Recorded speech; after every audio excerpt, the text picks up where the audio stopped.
출고가 120만원 이상의 프리미엄 폰에서만 적용되던 5G가 출고가 80만원 이하의 중급기 폰에서도 적용되었습니다. 갤럭시 A19의 첫인상은 기존에는 볼 수 없었던 체크 패턴의 고급스러움과 거기에 세로형으로 배치된 카메라가 체크 패턴과 아주 잘 어울렸습니다. 그렇지만 신기하게도 윗아래 좌우가 극명하게 나눠 보이는 점은 반쪽짜리 디자인이라는 느낌이 물씬 풍겨집니다. 그리고 삼성은 A19을 영 프리미엄 A라고 했습니다. 그래서 저는 과연 무엇이 영 프리미엄인지 2달간 직접 사용해 보았습니다. 실제로 사용해 보니 예상보다 훨씬 좋은 부분들도 그렇지 않은 부분들도 있었습니다. 그렇다면 도대체 무엇이 영 프리미엄 A인지 갤럭시 A19의 실제 성능이나 경험이 궁금하시다면 이 영상을 끝까지 보시길 바랍니다. 안녕하세요, 리얼리뷰 리리입니다. 오늘 소개할 제품은 오지는 퍼포먼스 갤럭시 A19 5G입니다.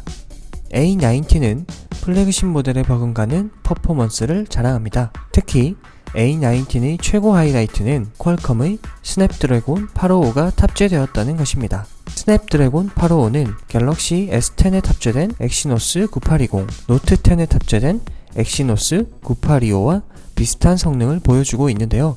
실제로 유튜브 영상을 시청할 때도 전혀 답답함 없이 시청할 수 있었고, 특히 고성능 모바일 게임을 할 때 확실히 체감했는데요. 검은사막 그리고 제가 즐겨하는 펜타스톰과 같은 게임들이 자연스럽게 실행되었습니다. 게다가 다양한 앱들을 한꺼번에 실행시켜도 별다른 끊김 없이 구동되는 것을 느낄 수 있었습니다. 그렇다면 이처럼 화려한 퍼포먼스를 가진 A19의 카메라 성능은 어땠을까요? A19의 카메라는 전문가급 촬영이 가능한 트리플 카메라라고 광고하며 자랑을 했는데요.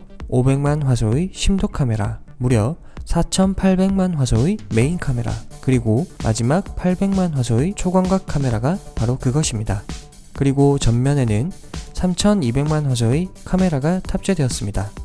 굉장히 대단해 보이길래 직접 나가서 테스트해보니 솔직히 체감상 별반 차이를 느끼지 못했습니다. 높은 화소로 인해 확대했을 때의 차이 말고는 그냥 그런 느낌이었거든요. 그렇지만 카메라의 성능이 확실히 부족한 것은 아니었습니다. 후면 카메라의 경우 특히 프로 모드에서는 화이트 밸런스를 조정하여 여러 색감을 표현할 수 있었고, ISO 값과 노출 값을 조정해 영상의 질감과 밝기도 생각 외로 다양하게 표현할 수 있었습니다. 게다가 야간 모드 기능까지 있어 어두운 밤에도 보다 선명한 촬영이 가능했습니다. 그리고 전면 카메라의 라이브 포커스 모드에서는 블러, 스핀, 줌, 컬러 포인트를 통해 배경을 흐리는 아웃포커스 효과를 좀 더 디테일하게 조절할 수 있었습니다. 하지만 제가 생각하는 A19의 가장 큰 단점은 바로 방수 방진과 무선 충전을 지원하지 않는다는 것입니다.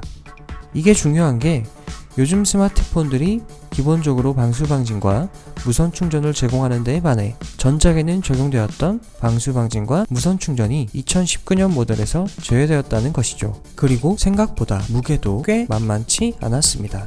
A19과 비슷한 크기의 S10 5G의 무게는 191g, A19보다 큰 노트 10 플러스의 무게는 187g인데 반해 A19의 무게는 무려 205g이나 되었습니다. 하지만 늘어난 무게만큼 좋아진 점도 분명히 있었습니다. 그것은 바로 배터리입니다. 노트 10과 10 플러스보다 용량이 큰 4500mAh의 배터리가 탑재된 A19는 와이파이 이용 시 인터넷 사용을 최대 17시간 정도 가능하게 합니다. 그 외에도 A19는 디스플레이 안쪽에 내장된 온스크린 지문 인식과 삼성페이를 모두 지원하고 있습니다. 거기에 170.3mm의 인피니티 U 디스플레이로 시야에 방해 없이 시원한 대화면을 즐길 수 있습니다. 그리고 저는 A19의 색상 중 그나마 화이트가 가장 좋았습니다. 물론 색상을 선택할 수 있는 폭이 블랙, 화이트 두 가지밖에 없긴 하지만요. 제 개인적으로 갤럭시 A90는 화려한 퍼포먼스를 가졌지만 기본적인 부분들이 빠진 마치 끈없는 신발을 신은 것 같다는 게 제 결론입니다.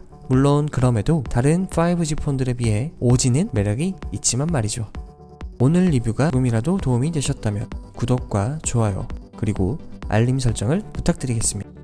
궁금한 점이 있으시면 댓글 또는 이메일로 남겨주시고요. 저는 다른 제품 이야기로 다시 찾아뵙도록 하겠습니다. 지금까지 리얼리뷰 리리였습니다. 안녕.